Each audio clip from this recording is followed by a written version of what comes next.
आखिर क्यों रात को अचानक से रोने लगते हैं कुत्ते? और एक ऐसा देश जहां बच्चे को हाथ से खाना खिलाना माना जाता है गैर कानूनी, जहां लड़कियों के साथ जबरदस्ती शारीरिक संबंध बनाने के लिए लड़की को पैसे देते हैं घर वाले। लेकिन क्यों इस परीक्षा में पास नहीं बल्कि फेल होने के लिए जुगाड़ लगाते हैं अभ्यर्थी? और क्यों इस नदी का पानी छूने से डरते हैं यूपी और बिहार के लोग? जानने के लिए बने रहिए वीडियो के अंत तक। नंबर 1, हमारे देश में विभिन्न नदियां बहती हैं जिनका धार्मिक और सामाजिक महत्व होता है। ऐसे में बहुत से लोग पवित्र नदियों में स्नान करने के लिए इच्छुक रहते हैं जिससे इंसान के पाप धुल जाते हैं। लेकिन आज हम आपको एक ऐसी नदी के बारे में बताने जा रहे हैं जिसमें स्नान करने से इंसान के पाप नहीं धुलते हैं बल्कि उसके अच्छे कर्म धुल जाते हैं। जी हाँ, आपने बिल्कुल सही सुना। इस नदी को कर्मनाशा के नाम से जाना जाता है जो बिहार और उत्तर प्रदेश की सीमा पर बहती है। स्थानीय लोगों का मानना है कि इस नदी में स्नान करने से इंसान के अच्छे कर्मों का नाश हो जाता है जिसकी वजह से उसके जीवन में कुछ भी अच्छा या शुभ नहीं होता है। कहा जाता है कि कर्मनाशा नदी का संबंध राजा हरिश्चंद्र के पिता सत्यव्रत से जुड़ा हुआ है जो मृत्यु के बाद स्वर्ग जाना चाहते थे। ऐसे में सत्यव्रत ने अपने गुरु महर्षि वशिष्ठ के समक्ष यह इच्छा जाहिर की, लेकिन उन्होंने सत्यव्रत को ऐसा कोई वरदान देने से साफ इनकार कर दिया था। ऐसे में सत्यव्रत महर्षि विश्वामित्र के पास जा पहुंचे और उनसे यह वरदान मांग लिया, जिसके बाद उन्होंने अपनी शक्ति के दम पर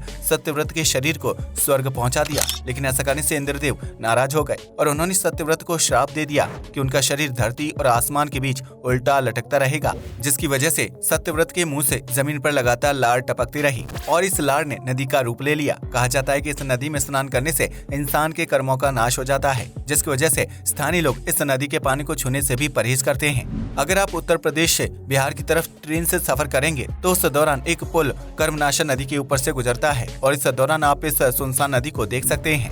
नंबर 2, आपने अक्सर यह नोटिस किया होगा कि रात के समय कुत्ते अचानक से भौंकने लगते हैं या फिर लंबी लंबी आवाज निकालने लगते हैं, जिसकी वजह से लोगों को यह लगता है कि कुत्ते को आत्मा दिखाई देती है। लेकिन इन मान्यताओं के विपरीत कुत्ते के भौंकने या रोने के पीछे एक खास वजह छिपी होती है जिसकी मदद से वह इंसानों का ध्यान अपनी तरफ आकर्षित करने की कोशिश करते हैं। वैज्ञानिकों की माने तो जब कोई दूसरा कुत्ता इलाके में घुसने की कोशिश करता है तो उस इलाके में रहने वाले कुत्ते भौंक कर या रोक कर अपने दूसरे साथियों को इस बात की जानकारी देते हैं। इसके अलावा कई बार भूख लगने या फिर चोटिल होने की स्थिति में भी कुत्ते रात के समय भौंकना या रोना शुरू कर देते हैं, जबकि अपने साथी या परिवार की याद में भी कुत्तों को रोते व भौंकते हुए देखा गया है।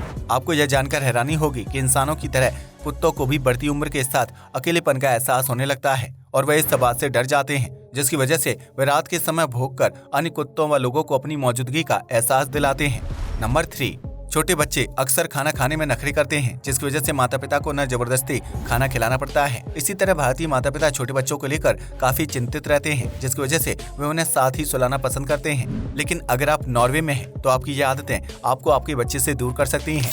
दरअसल नॉर्वे में छोटे बच्चों के पालन पोषण को लेकर सख्त नियम बनाए गए हैं जिन्हें माता पिता को हर हाल में फॉलो करना पड़ता है। इस देश में माता पिता अपने बच्चों को जबरदस्ती खाना नहीं खिला सकते हैं और न ही उन्हें अपने बेडरूम में सुला सकते हैं, क्योंकि ऐसा करना नॉर्वे में गैर कानूनी माना जाता है। यहाँ के कानून के हिसाब से माता पिता बच्चे के साथ किसी भी प्रकार की जबरदस्ती नहीं कर सकते हैं और न ही उनकी निजता का हनन कर सकते हैं, जिसकी वजह से इस नियम का उल्लंघन करने पर माता पिता से उनके बच्चों को छीन लिया जाता है। ऐसे में नॉर्वे की बाल समग्र विकास संस्था छोटे बच्चों की देखभाल करती है और 18 साल की उम्र तक उनके पालन पोषण की जिम्मेदारी उठाती है, जबकि इस दौरान माता पिता को अपने ही बच्चे से मिलने या बात करने की इजाजत नहीं होती है। वहीं जब बच्चा 18 साल का हो जाता है तो उसे संस्था की तरफ से फ्री कर दिया जाता है और फिर यह उसके ऊपर होता है कि वह अपने माता पिता के साथ रहना चाहता है या नहीं। नॉर्वे के इस कानून को लेकर बॉलीवुड में भी एक फिल्म है जिसमें आप एक भारतीय माँ के स्ट्रगल को देख सकते हैं। नंबर 4, दुनिया भर के सभी वैज्ञानिक एलियंस को लेकर रिसर्च कर रहे हैं, जबकि कई देशों में आम लोगों ने यूएफओ देखने का दावा भी किया है। ऐसे में आज हम आपको उस जगह के बारे में बताने जा रहे हैं जहां रहने वाले लोगों को रोजाना आसमान में उड़न तश्तरी यानी यूएफओ दिखाई देते हैं। दरअसल ब्रिटेन के स्कॉटलैंड शहर में स्टर्लिंग नामक एक छोटा सा टाउन मौजूद है जहाँ रहस्यमयी एयरक्राफ्ट देखने का दावा किया जाता है। यहाँ के लोगों को पिछले 20 सालों से आसमान में यूएफओ जैसी रहस्यमयी चीजें दिखाई दे रही हैं, जो कुछ समय बाद अपने आप गायब हो जाती हैं। इस गांव के लोगों का कहना है कि यहाँ एलियंस आते जाते रहते हैं, जिन्होंने गांव के कुछ लोगों को अगवा भी कर लिया है। स्थानीय लोग प्रशासन से इस मामले में जांच और कार्रवाई की मांग करते हैं, लेकिन पिछले 20 सालों से यह रहस्य सुलझ नहीं पाया है। कुछ लोगों का कहना है कि आसमान में कोई यूएफओ नहीं दिखाई देता है, यह स्थानीय लोगों का मात्र एक भ्रम है। वहीं कई लोगों का मानना है कि गांव से गायब होने वाले लोग अपने आप यहां से चले जाते हैं, जबकि स्थानीय लोगों को लगता है कि उन्हें एलियंस ने किडनैप कर लिया है। खैर, वजह चाहे कुछ भी हो, लेकिन स्टर्लिंग के लोगों का कहना है कि वे यूएफओ और एलियंस के खौफ में जी रहे हैं और उन्हें डर है कि कहीं एलियंस उनका भी किडनैप ना कर लें। नंबर 5, दुनिया भर में मशरूम की कई प्रजातियां पाई जाती हैं, जिनमें से कुछ मशरूम को खाने के लिए इस्तेमाल किया जाता है, तो वहीं ज्यादातर मशरूम की प्रजातियां जहरीली होती हैं। लेकिन आज हम आपको मशरूम की एक ऐसी प्रजाति के बारे में बताने जा रहे हैं जो प्लास्टिक की जरूरत को पूरी तरह से खत्म कर सकता है। इस मशरूम को फोम्स फोमेंटेरियस के नाम से जाना जाता है, जो पेड़ की सड़ी हुई छाल और उसके आसपास के एरिया में उगता है। यह मशरूम रूपी फंगस बहुत ज्यादा सख्त और मजबूत होता है, जबकि इसका आकार घंटी की तरह बढ़ता है। फोम्स फोमेंटेरियस का इस्तेमाल जंगल में आग लगाने के लिए भी किया जाता है, जिसकी वजह से इसे फायर स्टार्टर के नाम से जाना जाता है। इस फंगस का इस्तेमाल टोपी, प्लाईवुड और चमड़ी जैसी चीजों को तैयार करने के लिए किया जाता है, जो लकड़ी और प्लास्टिक की तरह मजबूत और टिकाऊ होते हैं। वैज्ञानिकों की माने तो इस मशरूम का इस्तेमाल प्लास्टिक की तरह विभिन्न प्रकार की चीजों को बनाने के लिए किया जा सकता है, जिसकी वजह से धरती से प्लास्टिक कचरे को कम करने में मदद मिल सकती है। इसके अलावा इस फंगस का वजन काफी कम होता है, जिसकी वजह से इसका इस्तेमाल करके अलग अलग प्रकार की चीजें बनाई जा सकती हैं और इन चीजों का इस्तेमाल रोजमर्रा की जिंदगी में किया जाता है।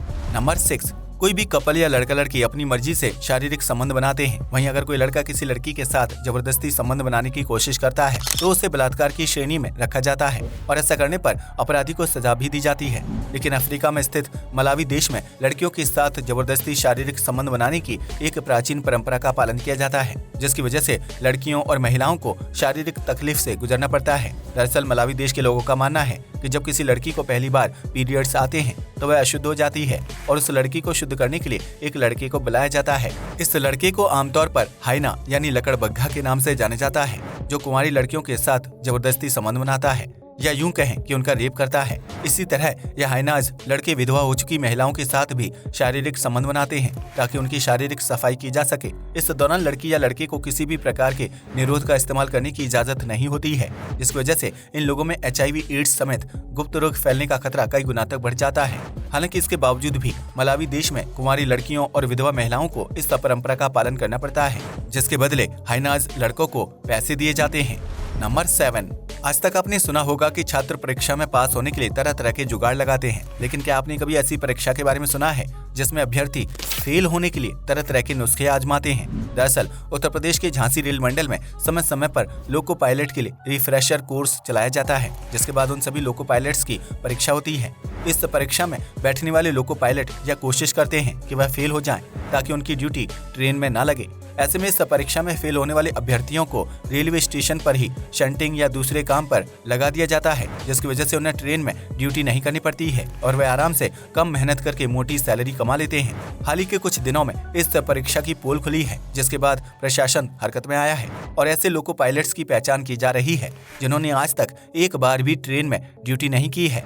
दरअसल ट्रेन में ड्यूटी देने के दौरान लोको पायलट को कई दिनों तक अपने घर से दूर रहना पड़ता है, जबकि वह स्टेशन पर मिलने वाली सुख सुविधाओं का भी लाभ नहीं उठा पाते हैं। ऐसे में यह लोको पायलट परीक्षा में फेल हो जाते हैं, जिसकी वजह से उन्हें स्टेशन पर ही ड्यूटी दे दी जाती है और उन्हें अपने घर से भी दूर जाने की जरूरत नहीं पड़ती है। आज के लिए बस इतना ही। वीडियो पसंद आया तो इसे लाइक और शेयर करें। धन्यवाद।